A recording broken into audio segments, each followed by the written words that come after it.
Y ahora para cerrar este panel, el segundo de la mañana, después viene el último panel que es de corte más político. Invitamos al doctor Miguel Langón, catedrático, ustedes saben, grado 5 de Derecho Penal. Adelante. Muy buenos días a todos. La verdad que me siento muy conmovido, muy contento de haber aceptado la amable invitación del doctor Maciel para compartir estos momentos con ustedes. Ha sido una mañana para mí extraordinaria con dos amigos, magistrados formidables como son la doctora Aida Barreto y el doctor Vera Barreto, y Gustavo Subía, pero también el reclamo de justicia que hicieron Graciela Barrera y Sandra González y los compañeros que han sido víctimas de los ataques de la delincuencia, y también la intervención de la delegada del sindicato policial, Patricia Rodríguez, me han llevado a cambiar el tono de la presentación que yo iba a hacer y que había escrito para el día de hoy. Algo de eso voy a utilizar también, pero me parece importante reflexionar sobre lo que se ha dicho en la mañana. Los temas originarios eran cuáles son las relaciones entre teoría y práctica y cuáles son las opiniones que pudiera tener el suscrito respecto de la actualización de la legislación penal, tema en el cual se ha trabajado tan intensamente por los representantes de todos los partidos en este año que corre. Y hay mucho para decir al respecto. Tal vez no tenga la forma sistemática que correspondería a una cosa más académica, pero me parece que el tono que se le ha dado en la mañana de hoy a la discusión me puede permitir la licencia de hacerlo un poco más coloquial. Se habla de cómo legislar bien en materia penal.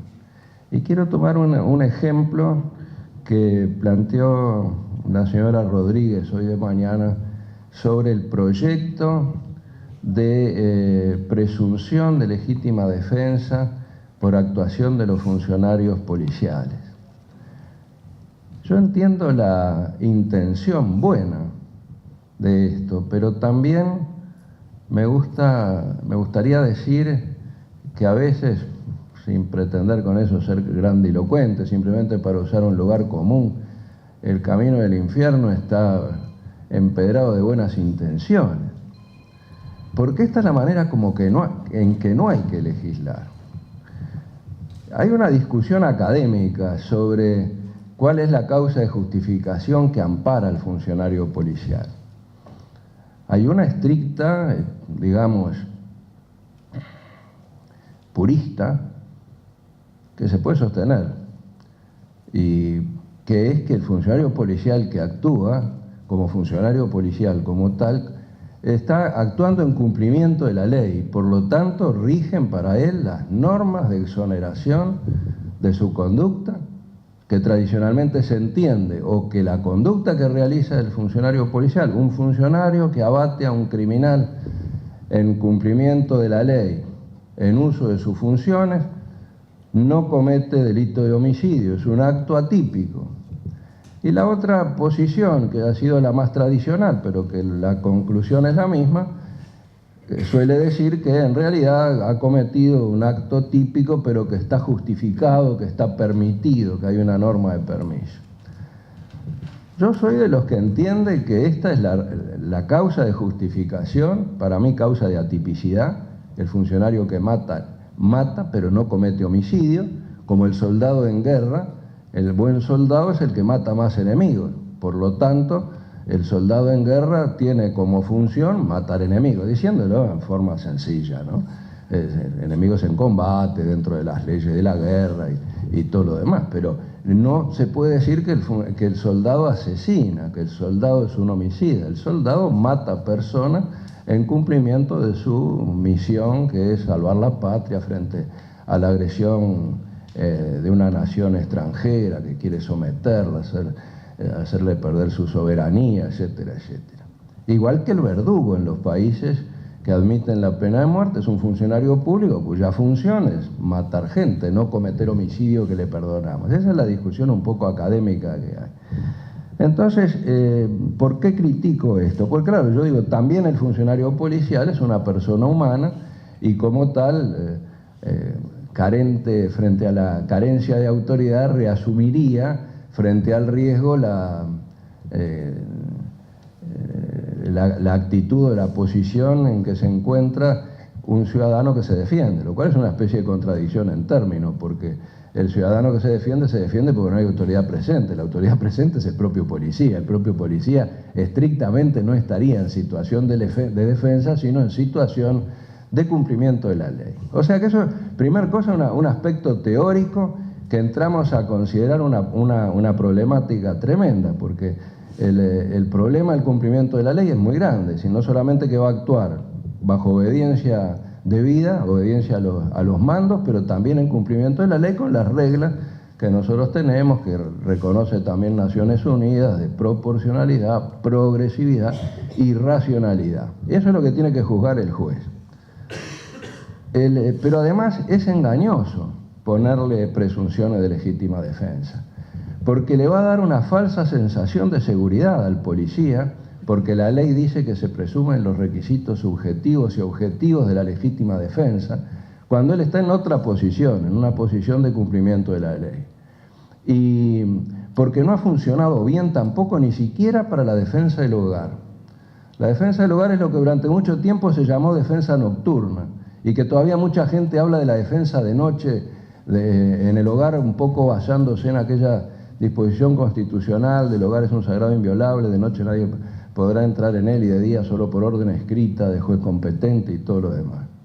La presunción de legítima defensa del hogar ha sido bastardeada, si se permite la palabra, por la interpretación de algunos magistrados, que sostienen que la presunción es una presunción relativa, obviamente admite prueba en contrario, pero le corresponde al fiscal la carga de la prueba de remover la presunción de que la persona que defiende la entrada de su casa o que emplea violencia contra una persona sorprendida dentro del hogar o de sus dependencias está en situación de legítima defensa. Se presume la agresión, se presume la racionalidad del medio y se presume la falta de provocación.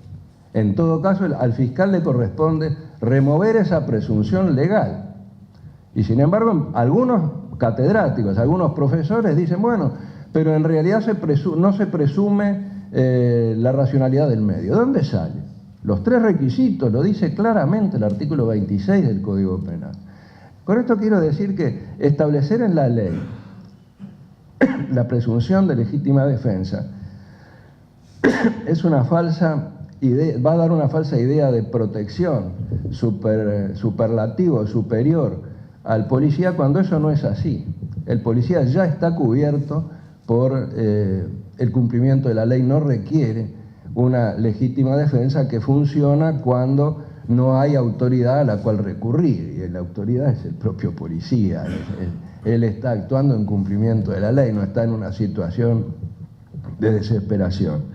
Entonces, por eso, a veces este tipo de legislación es un poco apresurada. Con la mejor intención del mundo se pueden hacer cosas equivocadas y que le van a permitir al magistrado hacer otra cosa. Y con eso entro en un tema muy importante, que está en el debate académico de los últimos años, que es el problema de la semiótica, el problema del contenido de las palabras y el problema de la interpretación. Y hay que decir una cosa que es verdad, me parece a mí. Nosotros decimos que los delitos son las conductas que el legislador ha previsto en la ley y que el tipo, es decir, los delitos son descriptivos. Lo que hace la ley es describir la conducta prohibida. Y el juez, en la interpretación más extrema, que se le atribuye normalmente a Montesquieu, que decía el juez es el esclavo de la ley, el juez es la boca de la ley, lo que tiene que hacer es aplicar la ley y no interpretarla. Eso no ha sido posible, no es posible, requiere una interpretación toda norma, pero nos hemos pasado, podríamos decir, hablando un poco coloquialmente, de revoluciones, al punto de que los intérpretes, los operadores del derecho, y me refiero en general a los jueces, pero fiscales también, los propios defensores, en fin, todos los que tienen que ver con el tema, en realidad interpretan permanentemente. De manera que los delitos no es lo que dice el legislador que son los delitos, sino lo que los jueces dicen que son. Las conductas delictivas son delictivas porque el juez dice que lo que Juan hizo se adapta a lo que dice la ley. En el caso de la legítima defensa, para tener que es similar el razonamiento, todos los tipos o todas las interpretaciones pasan por la cabeza de un hombre o de una mujer encargada de realizar el juzgamiento, son todas judiciales, digamos. Todos los tipos son judiciales y no legales.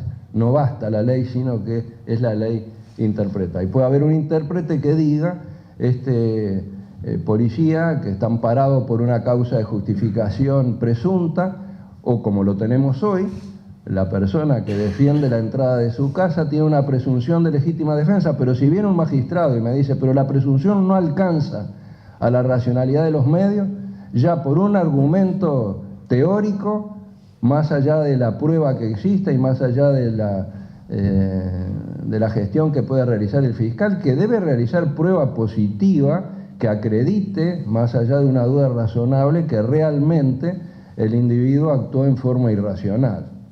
De manera que ese problema lo tenemos muy vigente y muy agravado por lo que ya separados totalmente del pensamiento ilustrado de Montesquieu, algunos están pensando en interpretaciones alternativas del derecho, y así lo dicen.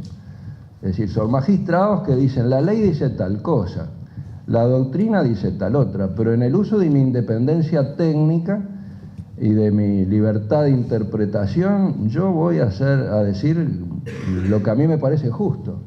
Y entonces, tal vez con razón, desaplique una norma jurídica simplemente porque por sí, ante sí, él decide que las cosas deben ser distintas que como lo ha establecido la ley.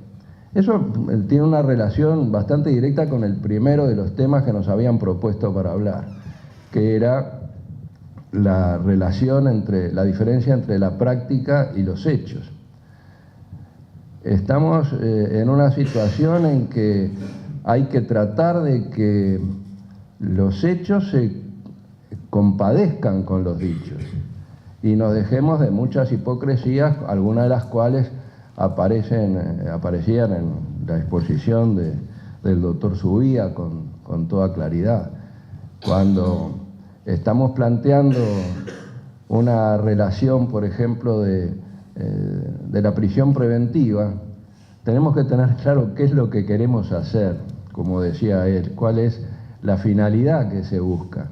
Y yo eso lo pongo en otros términos, es decir, la casa tiene que ser seria y tiene que respetar todas las convenciones de derechos humanos y la Constitución de la República, pero seguir siendo seria y pagar los peajes que, también le llamo de esa manera, pagar el peaje de las consecuencias que tenés. Nosotros hemos establecido un sistema de menores que está permanentemente en discusión, y porque eso le falta, me parece a mí, en algunos temas, un poco de madurez a la sociedad. Cuando se decide una cosa hay que pagar los peajes. Si hemos dicho que los menores de 18 años son inimputables, son inimputables. Y carguemos con esa situación, pero respondamos también a los reclamos naturales de un sistema que debe autodefenderse. Un planteo como el que hacía la doctora Vera Barreto, que es el de la ley, naturalmente. El magistrado está atado a lo que le establece la ley. Un múltiple homicida, si está dentro de los guarismos o de los parámetros etarios que ella mencionó, no va a poder ser sancionado en el máximo con 5 años. Y eso, eso está más allá del plebiscito de la imputabilidad, se podría modificar, porque parece que es demasiado poco como respuesta punitiva. A mí me gustaría hacer un planteo de tipo criminológico. Yo no estoy en condiciones de hacer la investigación en este momento, pero la criminología lo que hace es plantear una hipótesis de trabajo y luego estudiar a ver si esa hipótesis se mantiene o no se mantiene y sacar conclusiones e ideas de lo que fuera. Cuando yo ejercía el Ministerio Público, que lo hice durante 25 años, era frecuente, primero que se cumplía el criterio de la doble vía. Yo le quisiera preguntar al doctor Subía, los fiscales de hoy, ¿cuándo aplican medidas eliminativas de seguridad? ¿Se siguen aplicando o está muerto? ¿Para qué seguimos hablando de un sistema de la doble vía cuando no lo aplicamos? La eliminación y la vuelta a funcionamiento de las medidas eliminativas de seguridad es muy interesante en el Uruguay, porque no hubo ningún debate. Este debate que yo propongo que algún día se haga, ¿vamos a mantenerlas o las vamos a eliminar? Aparentemente nadie quiere eliminarlas, están ahí.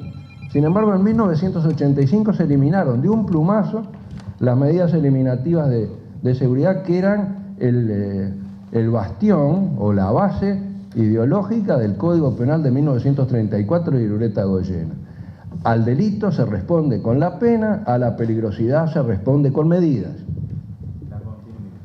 Por razones coyunturales lo eliminamos, lo volvimos a reimplantar en el 93 por el asunto del caso, lo voy a mencionar porque todo el mundo lo menciona, de Pablo Goncalves, una cosa absurda porque al único que no se le podían aplicar medidas eliminativas era Pablo Goncalves, porque no se pueden aplicar con retroactividad, y ahora tenemos un sistema que no se aplica.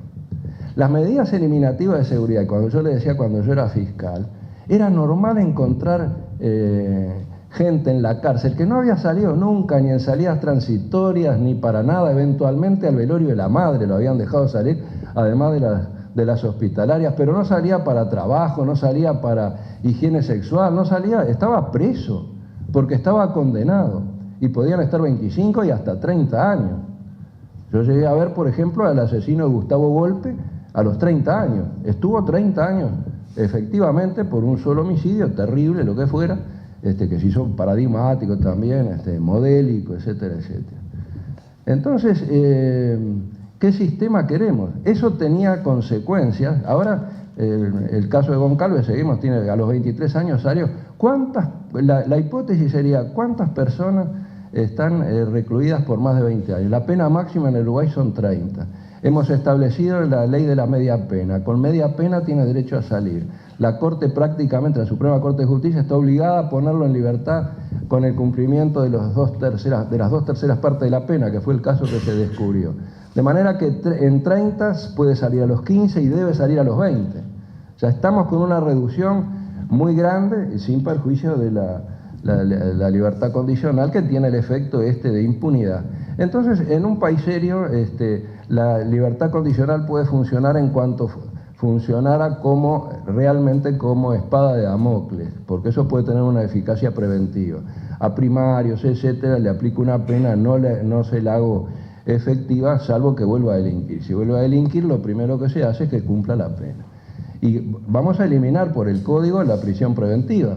La prisión preventiva no es una pena, no es un adelanto de la pena, es una mera medida cautelar para asegurar la presencia del individuo en juicio.